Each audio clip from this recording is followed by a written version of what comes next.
دوست دارم که سارد ای وطن، هم نوای چشم سارد ای وطن. رونق و اوجو برارد ای وطن، آسمانی بغبارد ای وطن. سلام عزیزانی دل، مخلصانی برنامه شکوفه های استقلال. شکرانه از آن داریم که باز با شما روبرو هستیم.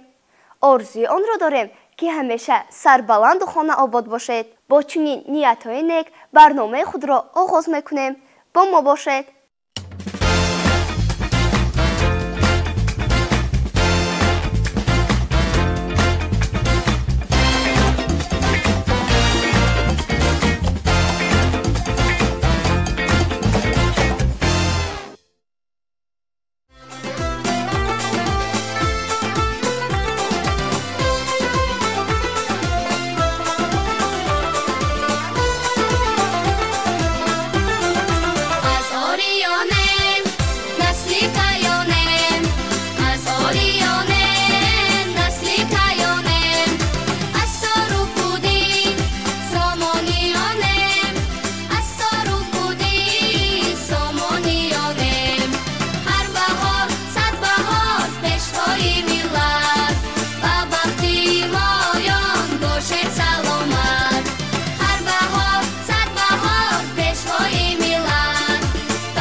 با شرافت صاحب استقلالی کشور در مؤسسه‌های تعلیمی برای بلند برداشتن سطح دانش‌آموزی نسل نو شرایط‌های مساعد فراهم می‌شود. فراگیری کودکان به زینه تحصیلات تا مکتبی بیشتر می‌گردد. صحیفه معرفت در این خصوص است.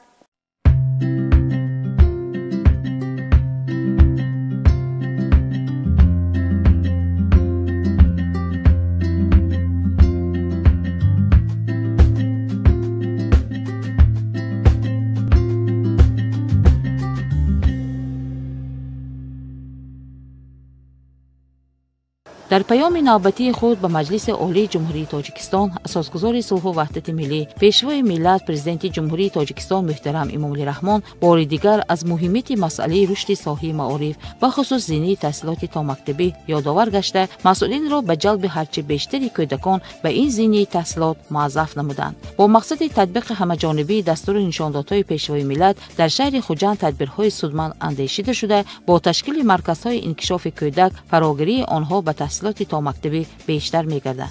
اگر در سال خوانش سپری در نزد 16 مؤسسه‌های تحصیلات میانی عمومی مرکزهای انکشاف کودک با تأسیس 20 گروه فعالیت داشته باشند، امسال این نشانداد 30 عدد یا خود 33 گروه را تشکیل داد.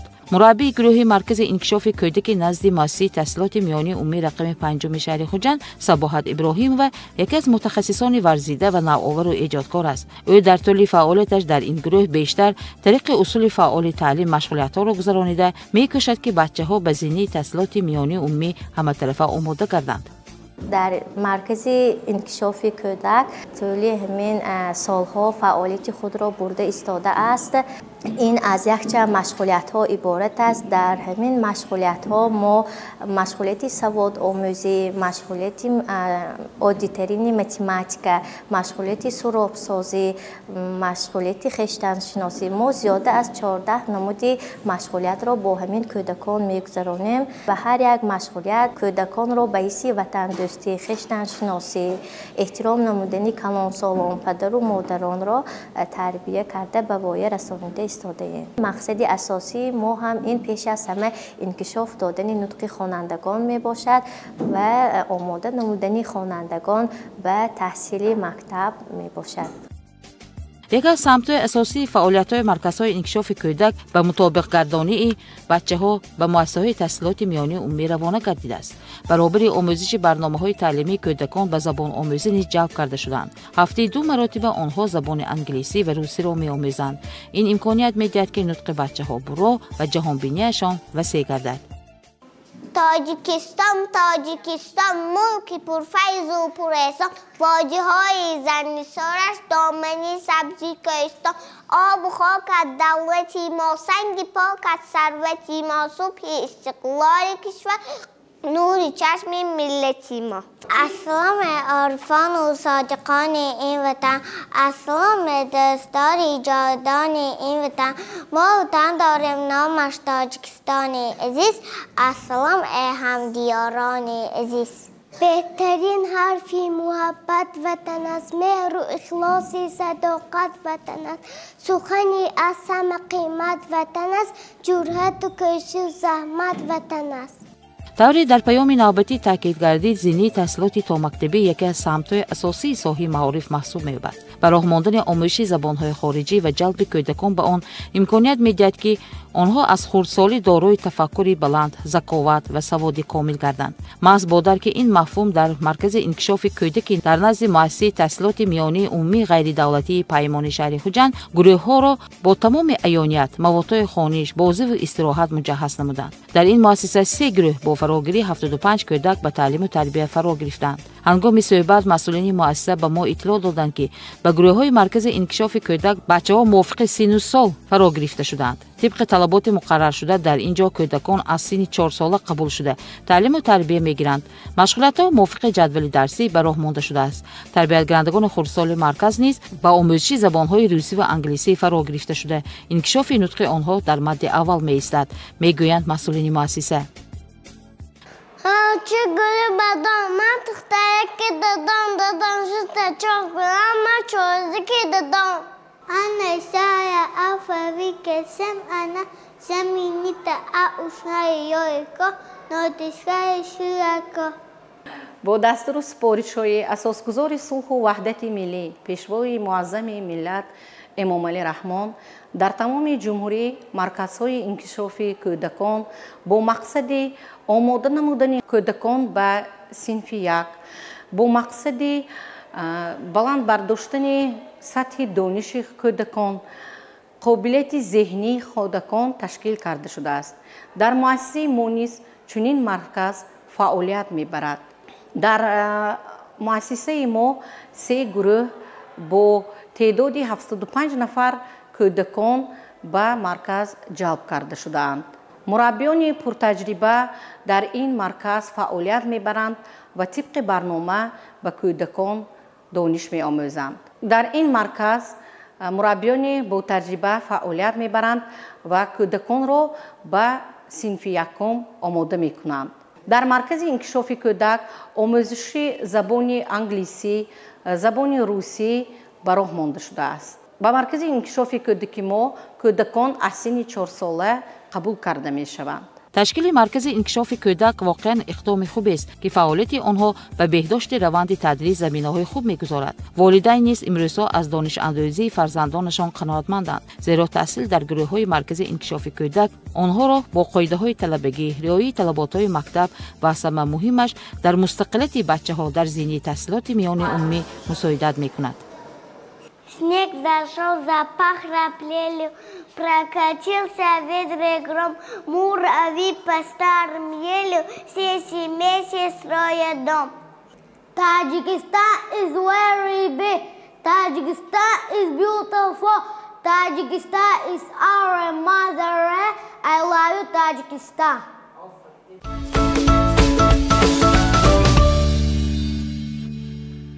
چنانه که میگویند متماتیکا ملکه فن هاست. بله، به دانستن علم حساب ما نمیتوانیم در دانش آموزی پیش صف باشیم.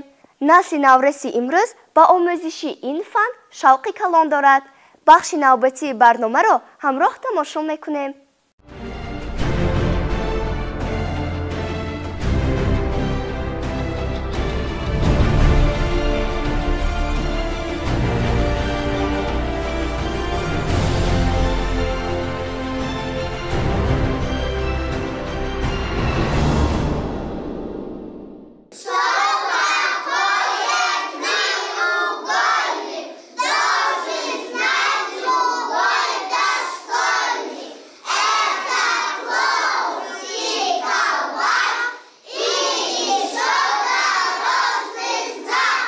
مربی گروه مرکز انکشاف کودک نزد گیمنازی رقم 13 شهر خوجند لفروز اریبایو هنگام گذراندن مشغولیت تصورات عادی‌ترین متماتیکی توجه بچه‌ها را با آموزش فن‌های دقیق و طبیعی جلب نموده با استفاده از هر گونه بازی‌های سرحرکت، ایونت و موادهای خوانش موضوع نو را به کودکان می‌آموزاند. گروه مرکز انکشاف کودک دارای شرایط مساعد تحصیل است. طور از رفت مشغولیت مشاهده نمودیم بچه‌ها در حل مثال و مسئله‌ها، شناخت رقم و فیگورهای گئومتری خیلی کامیابند.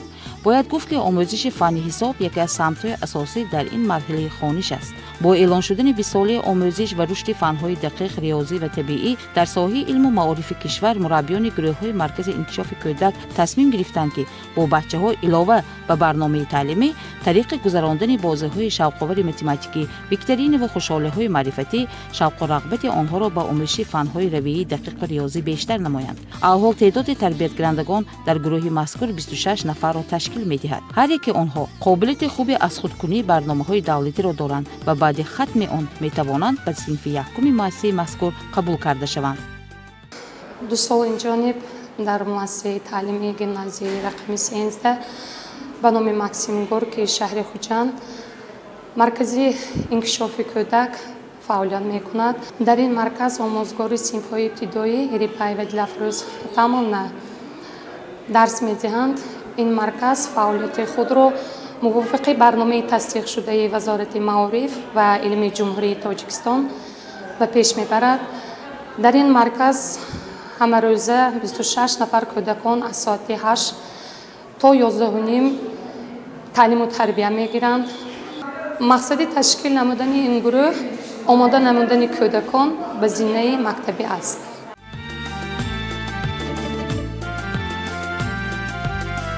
در مؤسسه تحصیلات میانی عمومی رقم 7 شهر خوجند 790 خواننده در 2 بخش تحصیل میکنند. طول 3 سال است که در این مؤسسه مرکز انکشاف کودک با تمام شرایط معاصرش فعالیت میبرد. هنگام تهیه گزارش مشاهده کردیم که تربیت‌گرندگان گروه مذکور مشغولیت تصورات عادی‌ترین متماتیکی داشتند. 15 نفر کودکان گروه در مشغولیت فعالانه شرکت داشتند. مربی آنها مشهور قادر و میکوشید که در طول 35 دقیقه درس آنها را با موضوع نو شناس نماید. محض کنجکاوی و زیرکی کودکان باعث گردید که آنها بیشتر اصول فعال تعلیم را استفاده برده ایونیت‌های روی میزی برای انکشاف تفکر ذهنی نورسان زمینه‌های خوبی را خواهد گذاشت. ما یکم رفعت سرساب ادب من عددی 2 هستم و 5 توی انا این رقم 3 مانند به حرف ز. مربی گروه مشهور قادر و مشغولیت حساب را یکی از مشغولیت‌های مهم می‌شمارد. او ضمن صحبت تاکید داشت که در این سمت چند از دستپرورانش علکه موفق شدند. نتیجه دانش بچه‌ها به خصوص در زمینه تحصیلات میانی عمومی معلوم می‌گردد. میگوید انا این سیوم سال است که من با بچه‌ها کار و فعالیت دارم. در مرکز انکشاف کودک ما 18 نفر کودکان تعلیم گرفته ایستادند. ما یک چند نمود مشغولیت ها میگذاریم. یکی از مشغولیت ما این تشکل تصورات عادی‌ترین متماتیکی می باشد که ما در این مشغولیت ما با رقم ها با علامت ها شناس می شویم. با راه شفاهی مثال و مسئله ها را حل می نماییم. با شکل های گئومتری شناس می کنیم کودکان را تا که کودکان به مکتب آماده گردند. انکشاف نطق آنها را ما به پیش میبریم. مشغولیت ما به کودکان امکانیت میدهد که تا که به مکتب آماده باشند، قاعده های طلبگی را از خود نمایند، انتظام و آداب مکتب را رعایت کنند. واقعا در بهداشت روند تعلیم نقش گروه‌های مرکز انکشاف کودک بسیار کلان است. از اینجاست که در چنین مرکزها به سطح و صفت تعلیم اهمیت جدی داده می شود تا اینکه ته‌کرسی دانش نورسان خوب گذاشته شده آینده پی آموزش فن‌های دقیق ریاضی و طبیعی همچنین اختراع‌کاری و نوآوری موفق باشند.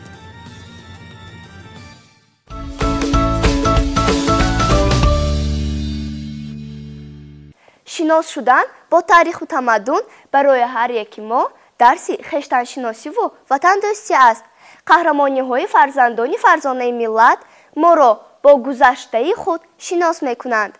صحیفه دیگری برنامه شما را به زندگی نامه شاه اسماعیل سامانی آشنا می‌کند. توجه نمایید.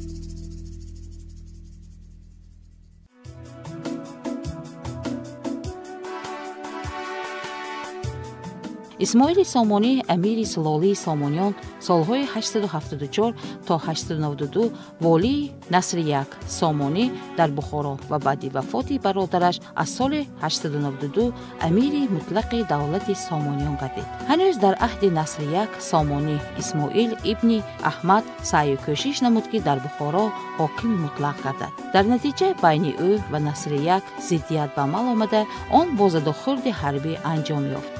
هرچند نصر سروری خاندان سامانی بود ولی روز از روز آبرو و اعتبار اسماعیل بالا میرفت. در این میان اسماعیل کوشش‌های مستقلانه عمل کردن را شروع کرد. سخنچین‌ها این ضدیت‌ها را بیشتر کرده میان دو برادر طرح دشمنی می‌افکندند. سبب سرزدن ماجرا سرپیچی اسماعیل از پرداختن خراج بخارا به نصر بود. طور از سرچشمه‌های تاریخی برمی‌آید سال 888 بین دو برادر ضدیت مسلحانه صورت گرفته با پیروزی اسماعیل به انجام رسید. ولی اسماعیل به برادر اسیر افتاده‌اش چون پیشوای خاندان مراجعت کرده میان مردم محبوبیت بیشتر را کسب کرد. سال 892 نصر از دنیا رفت و موافق وصیت او اسماعیل سرور خاندان سامانیان و امیر دولت سامانیان گردید. در دوره حکمرانی او دزد و غارتگران داخلی را در دولتش نیز کرد. صاحب استقلالی دولت تاجیکان را به دست درآورد. تاجیکان ماورالنهر و خراسان را متحد نمود. محض دلیری، شجاعتمندی، افتخار ملی و تندرستی و صداقتمندی این مرد شریف برای نسل امروز نمونه عبرت است. در تاجیکستان صاحب استقلالی ما در اساس قانون جمهوری تاجیکستان درباره مکافات‌های دولتی جمهوری تاجیکستان اردن اسماعیل سامانی عبارت از 3 درجه برای شهروندان کشور معین شده است. به نام اسماعیل سامانی یکی از ناحیه‌های شهر دوشنبه گذاشته شده است. قله بلندترین کوه‌های پامیر به نام اسماعیل سامانی گذاشته شده است. در چندی از شهر و ناحیه‌های کشور مجمع‌های تاریخی و مجسمه اسماعیل سامانی بنیاد گردیده است که این برای شناخت اصل خویش، پاس داشتن تاریخ و تمدن و ارج گذاشتن و دلاوری‌های قهرمانان ملت مساعدت خواهد کرد.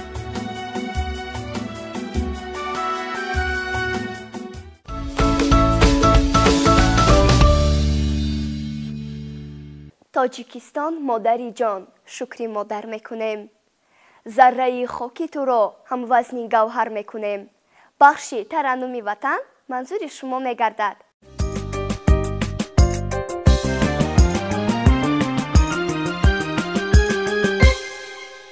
Davri istiqlol, davri göğdegiz, pursaodat baxtu daxti göğdegiz, xandaymo, xanday iqbolgan, jashni istiqlol poyandagi. Bachchagi davdori joga jodi ba, baxti istiqloli dulafshodi ba, dilnishib in davri obodi az ziri fardoi javidodi ba. بچگی هم سیاستی دولت بختماز از عدالتی دولت هستی ما سعادتی دولت پیشوا ما معظم ملت گردگستان حضور استقلال بچگی هم سرور استقلال Ташкистан наш процветай, будь красив, любимый край, чтоб дрожителя любого жизнь была здесь словно рай. Не зависеть, не болеть, 100 друзей всегда иметь, чтобы мы все на свете вместе все преодолеть. В этом босе втихором ты, в этом обете пором ты, в этом торбуте сучутом ты, в этом каблукой вучутом ты. Таджикистан, мулки бо файзу пур эсо, бодиёи зарни солат, домани сабзи кӯисто, обу хок аз зарватимо, санги об аз зарватимо, субби истиқлоли кишвар, нури чашми миллатимо. ما سردی وطن همه خانه ما سردی چمن همه خانه بس که بابای ما بود پیشوا وقت سگ عجمن همه خانه کردستان دور استقلال بچگی ما سرور استقلال. Любимый Таджикистан, красивая страна, где каждый любка, где лучшая весна. Люблю тебя всегда, морозы и снега, когда грядет беда, готов оберегать. Успехов и побед желаю от души, прекрасных много лет, что смог я здесь прожить. Рахкушою рахнамоки пешво, ам азиз аз бахри моки пешво, нур бахши дидаҳоки пешво, беназиру бебаҳоки пешво.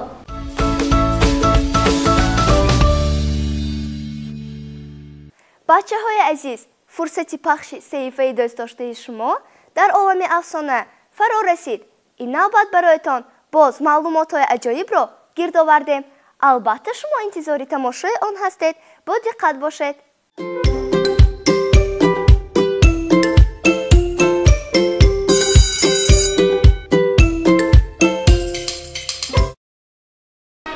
Дядю Степу уважают все, от взрослых до ребят.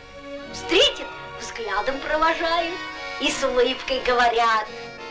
Да, людей такого роста встретить запросто непросто. Да, такому молодцу форма новая к лицу. Если встанет на посту, все увидит за версту.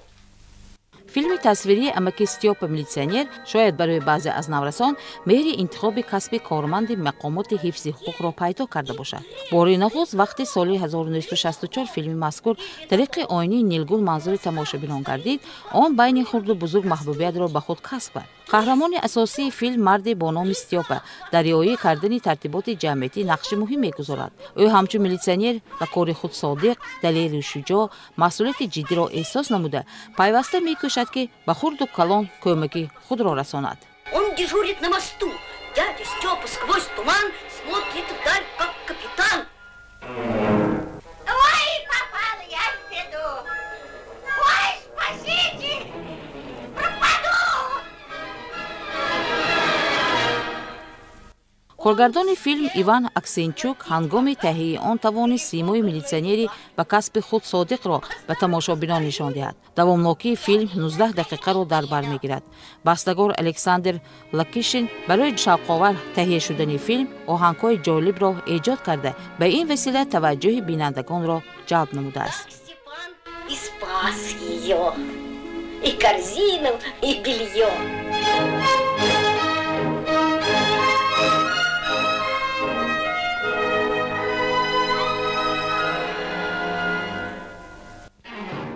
ба нақши амаки Степа актёри бо маҳорат Владимир Трошин овоз додааст. ҳамчунин Клара Румянова, Маргарита Корабельникова, Валентина Спиранова ва дигарон дар таҳияи филм бо додани овоз нақши муҳим гузоштанд. қаҳрамони асосии филм амаки Степа қади бениҳоят дароз дошт ва кӯдаконро хеле дӯст медошт. дар ин филм маст маҳбубияти ӯ бо бачаҳо инъикос гардидааст. тариқи шабакаҳои иҷтимоӣ ва ойнии Нилгун то ҳол онро бо завқ тамошо мекунанд. барои насли имрӯз низ мавзӯи муҳтавои филм аҳамияти калони тарбиявӣ дорад. В светлом зеркале Степана он увидел позади. В отделении хотите? Что вы? Что вы? Не хочу. Деньги в кассу заплатите. Сколько нужно, заплачу.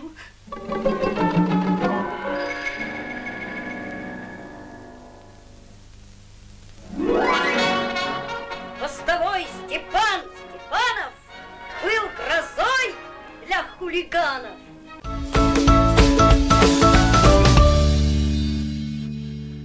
با همین برنامه ما به آخر میرسد.